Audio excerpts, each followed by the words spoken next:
Hey Canucks fans, welcome to the line change. In this video, we're going to be going over the 6 biggest dark horses who could claim a roster spot after training camp. Now, these 6 dark horses are from an article by our friends over at Canucks Army, and in particular, Stéphane Roger. Now, before we dive into that article, I want to give a quick shout out and thank you to my sponsor, Gassy Jack Art, maker of this amazing artwork you see here behind me, and you guys can check them out yourselves at gassjackart.com. You can also find him on Instagram at gassjackart. I do have a link to his website in the description down below. So without any further ado, let's go ahead and check out this article by Stéphane Roger. And he goes on to say, anytime the countdown gets to 10 or fewer, you know you're getting close. And as you read these words, we are approximately T-minus 10 days. The time of this article was September 7th. So we are now less than 10 days until the opening of Vancouver Canucks training camp.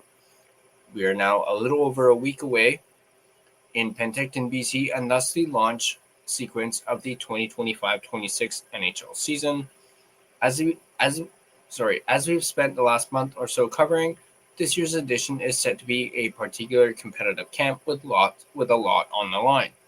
If there is anything defining the Canucks this season, it's the litany of question marks and quote-unquote what-ifs surrounding the team. Training camp is where some of those questions will start to be answered. We mentioned this in our Elias Pettersson video. We've heard him talk about, what he's done for his offseason, how he's put on 13 pounds of muscle, and, he's completely 100% healthy. He's said all the right things. At come training camp, we will actually be able to see it firsthand. But for a franchise that has 47 different players under contract, and we'll be inviting the majority of them to camp, there are inevitably some names that we've missed mentioning much this summer. Every training camp has its dark horses, and given the uncertainty around the Canucks at this point in time, it stands to reason that they've got a larger stable than the average franchise. Below, we're going to take a look at some players that haven't been penciled in to many rosters this offseason, but who still stand a chance of at least making some noise in Penticton. Maybe, just maybe, beating the odds to actually steal a roster spot for themselves. Let's start off with Nils Åman. We obviously have not really talked at all about Nils Åman. Center, 25 years old, 6'2", 179 pounds. In 2024-25, for the Vancouver Canucks, he played 19 games, 6 points, a goal and 5 assists. And then with Abbotsford, 30 points in 36 games, 7 goals and 23 assists.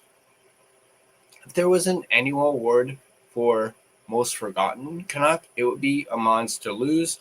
Once thought to have potential long-term future as a bottom 6 NHL center, Åman has been leapfrogged on the center depth chart by both Aatu Räty and Max Sasson in quick succession.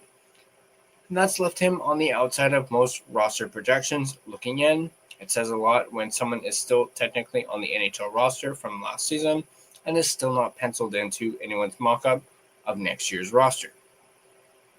That's all exacerbated by a weird end to the season for Åman. He was recalled in mid-February and then not papered back down to Abbotsford at the trade deadline, which meant he was ineligible for the AHL playoffs. Then he got injured through a scary board collision at practice and missed the end of the NHL season too.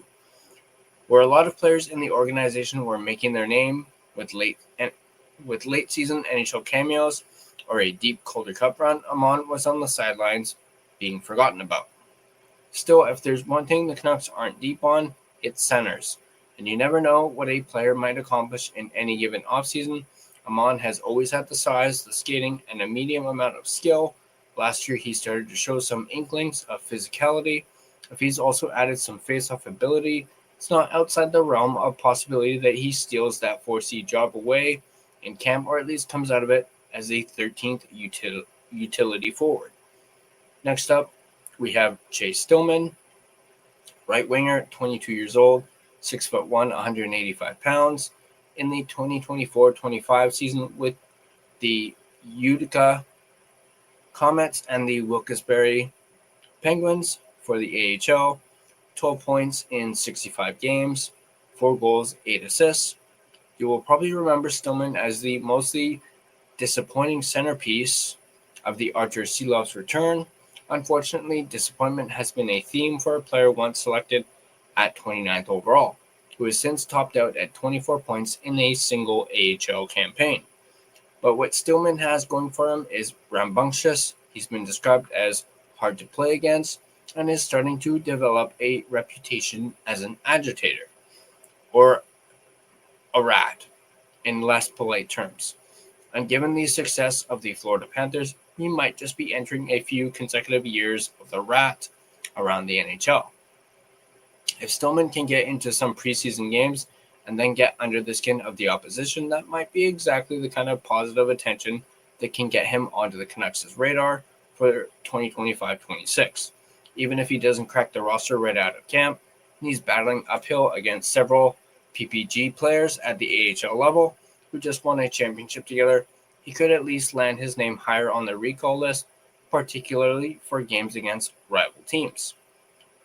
Next up we have is Jet Wu, a defenseman, 25 years old, 6 foot, 205 pounds, in 2024-25 with the Abbotsford Canucks. 18 points in 67 games, 2 goals, 16 assists. Plenty of folks are rooting for Abbotsford all-time games played leader amongst Blue Liners, especially after he was a leading contributor to the Calder Cup win. Despite him still waiting for his first NHL game, Wu enters training camp with a better chance of cracking the NHL roster than most will give him credit for. It all comes down to handedness. Wu is just one of 5 right shot defenders in the entire organization. 2 of them, Philip Hronik and Tyler Myers, are locked into roster spots. 2 more of them, Tom Wielander and Victor Mancini, are expected to battle it out for the final 3rd spot. But if both Wielander and Mancini look as though they need some extra seasoning in the AHL, that would significantly up Wu's chances. Sure, most projections have P.O. Joseph ranked ahead of him on the depth chart, but Joseph is another left-handed defenseman, and if Wielander and Mancini are in Abbotsford, it's tough to imagine the Canucks rolling with a roster of 6 left-shot defensemen and just 2 right-side defensemen. Even if it says a press box extra, 8D, Wu has a real shot at this. As we've mentioned recently, Wu still probably qualifies as the hardest hitting player in the organization. One has to imagine that's something the incoming coach, Adam Foote, especially values. Next up, we have Braden Coots, center, 18 years old, 6 foot, 183 pounds, in 2024-25 with the Seattle Thunderbirds of the Western Hockey League. He had 63 points in 60 games, 26 goals, 37 assists. We're not the first to bring up the possibility of Coots playing at least a 9-game cameo for the Canucks this season. He might not have NHL size or strength just yet, but his skating and smarts are a plus, and everyone knows there's not an abundance of competition at center. Actually, speaking of that, the Canucks' inability to land a long-term 2-seed this summer increases the odds that they're looking at Coots as the eventual medium-term solution there. If they'd like to start him toward that role as soon as next season, then a little audition to start this season isn't the worst idea in the world. And really, it's not.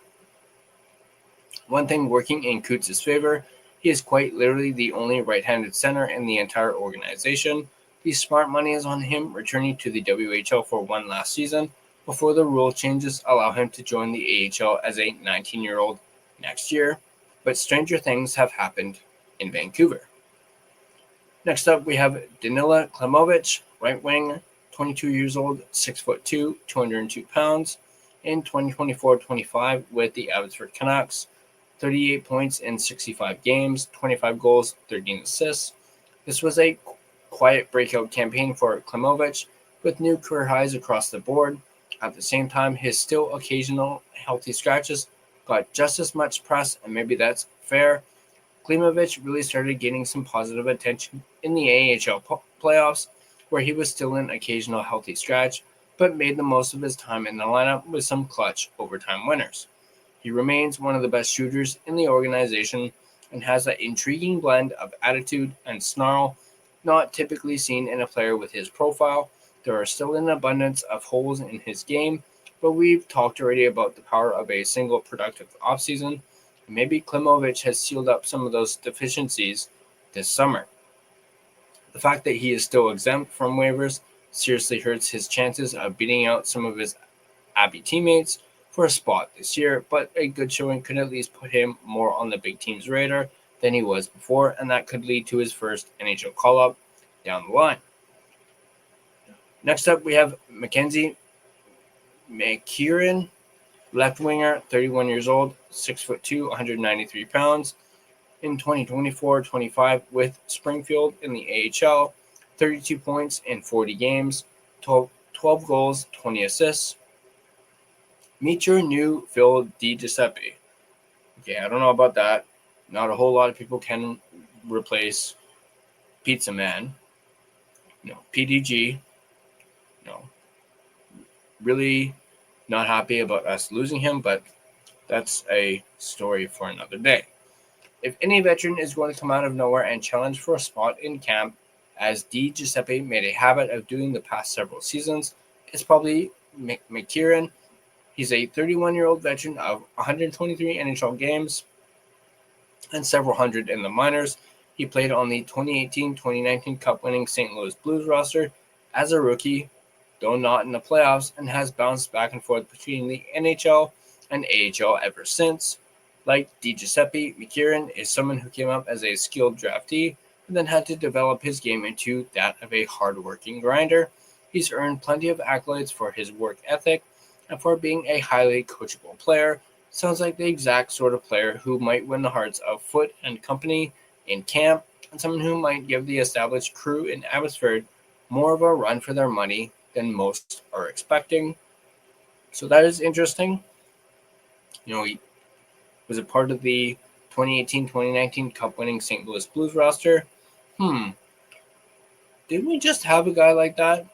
Oh, yeah, Sammy Blais. So maybe instead of saying meet your new PDG, meet your new Sammy Blais? I'll let you guys be the judge of that. But that is the end of the article. Let me know in the comment section down below. What do you guys think? Do you guys agree with these 6 biggest dark horses who could potentially claim a roster spot after training camp?